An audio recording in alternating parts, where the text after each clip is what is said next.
मित्रों नमस्कार। पावन ज्योतिष प्रभात यूट्यूब चैनल पर आप सबका स्वागत है। आज एक बहुत बढ़िया टॉपिक लेके आया हूँ। टॉपिक का नाम है राहु केतु के फल कथन हेतु 100% अनुभूत 5 केपी सूत्र, 100% felt 5 KP formulas for predicting the result of Rahu and Ketu. हमने एक कस्प चार्ट भी दिया है, कस्प और लग्न चार्ट ये हमेशा देता हूँ। मेष लग्न की कुंडली है, नेचुरल है, इसमें लग्न कुंडली और कस्प कुंडली दोनों समाहित है, दोनों के भाव बराबर। तो मित्रों, आज का जो शीर्षक है वो राहु और केतु से संबंधित है। राहु केतु के बारे में बड़ी भ्रांतियाँ हैं और बहुत कुछ कथाएँ हैं, पौराणिक कथाएँ आप सुने हैं, जानते हैं। राहु केतु के बारे में सैकड़ों हजारों वीडियो रन कर रही है यूट्यूब पर, लेकिन राहु केतु को बुरा बताने का ही प्रयास किया जा रहा है, जबकि हमने कई कुंडली दे करके समझाने का प्रयास किया है कि राहु और केतु अच्छा फल देते हैं, अच्छा ही नहीं सर्वोत्कृष्ट फल देते हैं। राहु केतु के बारे में मैंने कई बार बताया है कि ये बहुआयामी ग्रह हैं। ये राजा को रंक भी बना सकते हैं और रंक को गरीब को राजा भी बना। ये फर्श से अर्श तक ले जा सकते हैं, शून्य से शिखर पर ले जा सकते हैं और शिखर से ला करके जमीन पर भी पटक देते हैं। तो इस गुण में सच्चाई भी है, लेकिन इनके फल कथन का सटीक नियम आज मैं बताने जा रहा हूँ। देखिए, अन्य ग्रहों के बारे में जो बताया जाता है यही सीधे बताया जाता है कि ग्रह किस राशि में है, किस भाव में उसकी राशि है, उसका नक्षत्रेश क्या कहता है, उसका उपनक्षत्र, और इसी आधार पर फल बताया जाता है।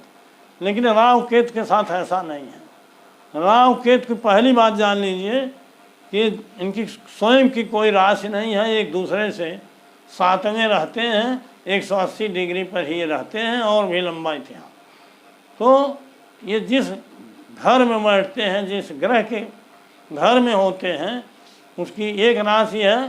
जैसे कर्क और सिंह है तो एक ही राशि है सूर्य की और चंद्रमा की, तो उसमें उनके मालिक हो जाते हैं, और जिनकी 2 राशियाँ हैं उनके दोनों राशियों के मालिक हो जाते हैं। बल्कि जिनके घर में होते हैं उनको भी ओवरटेक करके नंबर 1 का फल वही देते हैं, 2ym दर्जे का उनको बना देते। तो ये तो सच्चाई है। और आगे बढ़ने से पहले मैं आपको बताऊंगा कि उच्च भाव क्या है, नीच क्या है। अच्छा स्थिति तब होती है जब धनवर्धक भाव जुड़े हों राहु और केतु के साथ। धनवर्धक भाव हैं 6, 11, 10 और 2। 6, 11 सर्वोत्तम है, उसमें 10 भी शामिल है तब भी अच्छा है, 2 भी शामिल है। लेकिन 6, 11 के साथ 2, 6, 11 आ गया, 10, 6, 11 आ गया, या 2, 6, 10, 11 आ गया।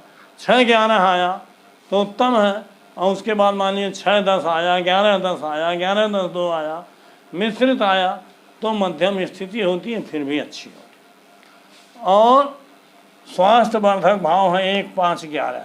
अभी जो धन वर्धक भाव बताया हूँ 2, 6, 10 और 11, और स्वास्थ्य और आयु वर्धक भाव है 1, 5 और 11। ये आप जान गए, आप बहुत बार बताया। इनके धनहानि के लिए 5, 8 और 12, 5वां, 8वां और 12वां, 5, 8, 12 आया हो तो गरीब बनाता है, वो भी नक्षत्र के माध्यम से, अन्य जो सिस्टम मैंने बताया। और स्वास्थ्य हानि के बारे में 4, 8, 12 ये चौथा स्थान, 8वां स्थान और 12वां ये प्रायः हर जगह खराब ही होते, 10वां भी स्वास्थ्य के लिए खराब। तो इन चीज़ों को जानिए। अब वो 5 सूत्र भी मैं बताऊंगा कि 5 सूत्र क्या है। अनुभूत सूत्र है, 100% परफेक्ट है। सूत्र यह है कि राहु केतु 5 तरह से गवर्न होते हैं। अब तक जो भी ग्रह हैं उन पर दृष्टि, ज्योति, इसका नाम हमने नहीं लिया, न वीडियो बताता हूँ, जबकि वो उसके सिग्निफिकेटर होते हैं। लेकिन जिस ग्रह की राहु पर केतु पर दृष्टि है वो ग्रह सर्वाधिक प्रभावशाली और उसका जो फल है राहु केतु सर्वाधिक फल उसी का करते हैं। जिन ग्रहों से और भी प्रभावित है उनका भी फल समय समय पर मिलता है, लेकिन अगर दृष्टि है कोई ग्रह और वो बहुत अच्छा है या बहुत खराब है, अच्छा का मतलब जिसमें धन देने वाली शक्ति है और स्वास्थ्य का भी 5वां भाव आया हुआ है, 6, 10, 11, 2 और 5वां भी मिल गया तो हेल्थ वेल्थ दोनों, क्योंकि 5, 11 भी मिल जाता है और 6, 10, 2, 11, लेकिन 8, 12 अगर 5वें के साथ है तो धन हानि ही करे। और स्वास्थ्य हानि तो 4, 8, 12 आप जान। अब बाता हूँ इस पे क्यों 5 सूत्र क्या है। अगर दृष्टि वाला उत्तम है और मान लीजिए किसी ग्रह की दृष्टि नहीं है तो नंबर 2 पर आता है ज्योति। देखिए नंबर 1 पर दृष्टि, नंबर 2 पर ज्योति, नंबर 3 पर नक्षत्र, नंबर 4 पर राज और नंबर 5 पर स्वभाव। अर्थात जिस ग्रह की दृष्टि में पहला फल उत्तम, पहला सर्वाधिक फल, दृष्टि नहीं है तो ज्योति वाला फल सर्वाधिक, ज्योति नहीं है तो नक्षत्र वाला फल सर्वाधिक, और नक्षत्र तो रहता ही है, उसके बाद राशि का भी असर रहता है। तो राशि का भी फल कभी कभी अपने ही नक्षत्र में होते हैं तो उनको उपनक्षत्र को, तो नक्षत्र का प्रभाव रहता है और स्वभाव इनका अलग होता है। ये थोड़ा डिप्रेसिव स्वभाव के होते हैं, भय, भ्रम, आशंका, संदेह, चिड़चिड़ापन, कलह, ये सब इनका स्वभाव होता है। मानसिक रूप से ये ज़्यादा प्रभाव डालते हैं और जब स्वास्थ्य वाले ग्रह भी प्रभावित कर रहे हों तो इनको डिप्रेशन हो जाता है, दवा लंबी चलती है। और केवल अपने स्वभाव से अगर परेशान कर रहे हैं तो धीरे धीरे ठीक हो जाते हैं। थोड़ी रेमेडी हमने कई वीडियो में बताया, उसको करिए। ये रेमेडी का वीडियो नहीं है, इस आते इस पर आज बात नहीं करूँगा। अब आते हैं हम 5 सूत्रों पर। 5 सूत्र बताने से पहले आपसे अनुरोध है, अगर मेरे चैनल को अब तक सब्सक्राइब नहीं किए हैं, नीचे का सब्सक्राइब बटन दबाइए, बगल में बेल आइकन आती है, उसे पुश करके आल के बटन पर क्लिक कर दीजिए, लाइक करिए, अगर वीडियो पसंद आवे तो लाइक करिए, मित्रों को शेयर करिए और एक प्यारा कमेंट दीजिए। इसके साथ ये भी आगाह कर देता हूँ कि मैं राहु केतु पर वीडियो दे रहा हूँ, अगर आप कमेंट में अच्छा लिखते हैं तो राहु केतु के बारे में जो आपका संशय है उसको भी उसमें कमेंट में लिखिए, मैं तुरंत जवाब देता हूँ। जो भी मित्र कमेंट किए होंगे मैं उनको जवाब देता हूँ, पॉजिटिव उत्तर देता हूँ। तो ये कर लीजिए, वीडियो को भगा के मत देखिए, स्किप करके मत भगाइए, क्योंकि आपके पल्ले कुछ नहीं पड़ेगा। मेरा परिश्रम आपके लिए है और आपको समझ में नहीं आवे तो मेरा परिश्रम सार्थक नहीं है। तो मित्रों आते हैं हम, जैसे यहाँ देखिए एक चक्र दिया हुआ है, यहाँ हमने मंगल उदाहरण के लिए समझा रहा हूँ सारे ग्रह। यहाँ मंगल को हमने द्वितीय में रख दिया, केतु, बुध, चंद्रमा, बृहस्पति को 11वें में, केवल ज्योति और दृष्टि समझा दी। देखिए मंगल यहाँ राहु है 5वें में, केतु है 11। मंगल की दृष्टि देखिए 1, 2, 3, 4, चौथी दृष्टि मंगल की। 3 दृष्टि होती है 4, 7, 8, और शनिश्चर की 3, 7, 10 और बृहस्पति की 5, 7, 9। ये दृष्टियाँ 7वीं सबकी होती। तो मंगल मान लीजिए राहु को देख रहा, लेकिन दृष्टि या ज्योति जुग रहते हैं, इनको देखने के लिए अधिकतम 6 अंश तक। अगर ये दोनों ग्रह राहु या मंगल या दृष्टि या दृष्टा जो भी ग्रह, तो 6 अंश से अंतर उनके डिग्री में नहीं होगा। अगर कोई एक 10 में है तो दूसरा 16 डिग्री से नीचे ही हो, ज़्यादा न हो। और ज्योति भी इसी तरह से है, इसको आप समझ लीजिए। दृष्टि ज्योति जब बता रहा हूँ तो मित्रों जो मंगल है या 7वें को भी देख रहा है, 8वें को देख रहा है, कोई नहीं है। बृहस्पति यहाँ देखिए ज्योत ही है, 1, 2, 3, 4, 5। बृहस्पति की 7वीं दृष्टि यहाँ है, राहु पर है। लेकिन बृहस्पति और राहु में जब 6 डिग्री का अंतर होगा तभी वो मान्य होगा। तो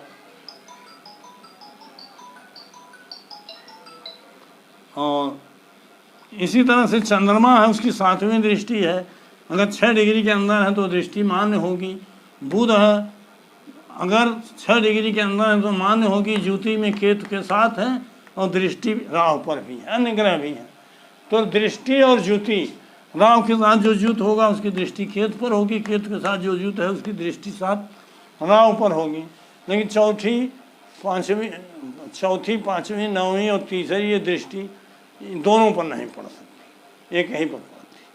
तो इस तरह से आप जान, तो जिस ग्रह की दृष्टि है या जिस ग्रह की ज्योति है उनमें अगर 6 अंश का अंतर है तो उनमें अच्छे भाव आए हैं। पहले आप दृष्टि वाले को देखिए, दृष्टि वाला कोई ग्रह नहीं, कभी कभी नहीं होता, अकेले बैठे हो। तो ज्योति वाले को देखिए जो ज्योत कर रहा है, उनमें अगर शुभ भाव आए हुए हैं जो ऊपर बताया हूँ तो बहुत अच्छा फल, सर्वोत्तम फल मिलेगा। अशुभ भाव आए हैं और शुभ भी आए हैं तो मिश्रित फल मिलेगा, और सभी अशुभ भाव आए हैं, शुभ नहीं आए हैं तो बहुत ही खराब फल। ऐसा ही राहु जो है फर्श से अर्श तक और अर्श से फर्श तक पहुंचाता है, अर्श से फर्श तक वही पहुंचाता है, शिखर से सोने तक। जब दृष्टि और ज्योत ग्रहों में, उसके अलावा यहाँ देखिए नक्षत्र है, राहु केतु जिसके नक्षत्र में होते हैं तीसरे नंबर पर इसका क्रम आता है। अगर दृष्टि नहीं है, कोई ज्योत नहीं है तो नक्षत्रेश को देखिए, नक्षत्रेश जो ग्रह है उसमें अगर अच्छे फल आए हैं तो अच्छा फल मिलेगा, अच्छे भाव आए हैं, और खराब भाव आए हैं तो खराब फल मिलेगा। उसी प्रकार से राहु और केतु जिस राशि से राहु सिंह में बैठा, केतु शनिश्चर में बैठा, तो शनिश्चर और सूर्य में जैसे भाव आए हैं, जो भी उत्तम भाव आए हैं वही फल मिलेगा। और अंतिम है स्वभाव, अर्थात पहले जो ग्रह देख रहा है उसको देखिए, फिर जो ज्योति में है उसको देखिए, जो नक्षत्र जिसके नक्षत्र में है या दोनों उसको देखिए, उसके बाद चौथे नंबर पर राशि को देखिए, और 5वें नंबर पर स्वभाव देखिए। स्वभाव तो हमेशा देखिए, क्योंकि इनका स्वभाव ही होता है, चाहे अच्छा फल दे रहे हैं बुरा फल दे रहे हैं, लेकिन ये जिस पे भी प्रभावी होते हैं, जिन पे भी इनकी दशा चल रही है, उसको थोड़ा सा मानसिक परेशानी या भय भ्रम आशंका संदेह कॉन्फिडेंस का घट जाना ये रहता है, थोड़ा चिड़चिड़ापन आ जाता है, थोड़ा घर में कलह दंगे हो जाते, लेकिन उसके बाद में धन और धनी हैं, स्वस्थ हैं, अच्छे हैं तो सब कवर हो जाता है। तो मित्रों ये 5 सूत्र हमने बताए हैं, पांचों को देखिए और सीरियल से जो बताया उन्हीं का प्रभाव रहता है।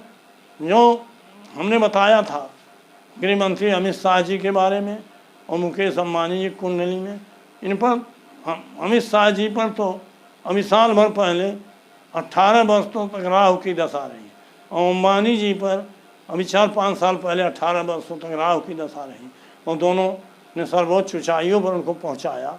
तो प्रत्यक्षम किम प्रमाणम, उनमें हमने सर्च करके देखा उनकी कुंडली में राहु की अच्छी स्थिति है। इसी तरह से जिस पर केतु का प्रभाव होगा, केतु की दशा उनको अच्छा फल देना है। मैं जो हूँ मेरी कुंडली में भी राहु केतु अच्छे हैं, जब भी राहु केतु का दशा आता है तो निश्चित रूप से मुझे अच्छा फल मिलता है। तो मित्रों जिस पे भी आएगा उनको अच्छा ही फल मिलेगा। तो इस तरह से राहु और केतु के फल का अध्ययन करके, रीडिंग करके अगर सही फलादेश आप करेंगे तो निश्चित रूप से जो कि ज्योतिष जगत में आप बहुत कामयाब होंगे। और यह भी बता दूँ कि दुनिया में जितने भी लोग चाहे अमीर हैं चाहे गरीब हैं, सबके जीवन में ये इतना फल पड़ता है। राहु और केतु 50-60% प्रभाव डालते हैं। अगर इनको आप अवॉइड करके अन्य ग्रहों में ही उलझे रह गए तो सही फल कथन नहीं हो पाता। इस नाते किसी कुंडली देखिए तो पहले राहु और केतु की स्थिति देख लीजिए, अगर वो अच्छे हैं तब तो ठीक है, खराब हैं तो भी भाव वो भी चीज़ बता दीजिए, उनका कहीं दशा अंतरदशा के नाते प्रभाव पड़ रहा है। साथ ही यह भी बता दूँ जिस भी ग्रह की ये पांचों स्थिति है उस ग्रह का ये पूरा फल देते हैं। ऐसा नहीं है कि राशि के नाते भाव के नाते ना, राशि ग्रह नक्षत्र उपदशा सबका पूरा फल देते हैं। और मान लीजिए इनकी दशा अंतरदशा है तो फल देते ही हैं। इनके नक्षत्र में जो ग्रह होता है उसमें भी राहु अपने पूरे फलों के, इन पांचों के फल को लेकर के प्रभाव डालता है। इस तरह से राहु केतु बहुआयामी ग्रह हैं और वीडियो पर अगर राहु केतु पर ही बोलना शुरू करो, वीडियो बताना शुरू करो तो घंटों लग जाएगा। तो मित्रों ये संभव नहीं है। इस नाते मैं आपसे अनुरोध कर रहा हूँ कि वीडियो को एक बार नहीं 2 बार देखिए, 3 बार देखिए, इसके पर के मत भगाइए। और आज का वीडियो का टॉपिक समय लंबा हो रहा है, इस नाते आज बंद कर रहा हूँ। तब तक के लिए फिर 1-2 दिन के लिए मिलूँगा आपको। तब तक बहुत बहुत धन्यवाद, हार्दिक शुभकामनाएं।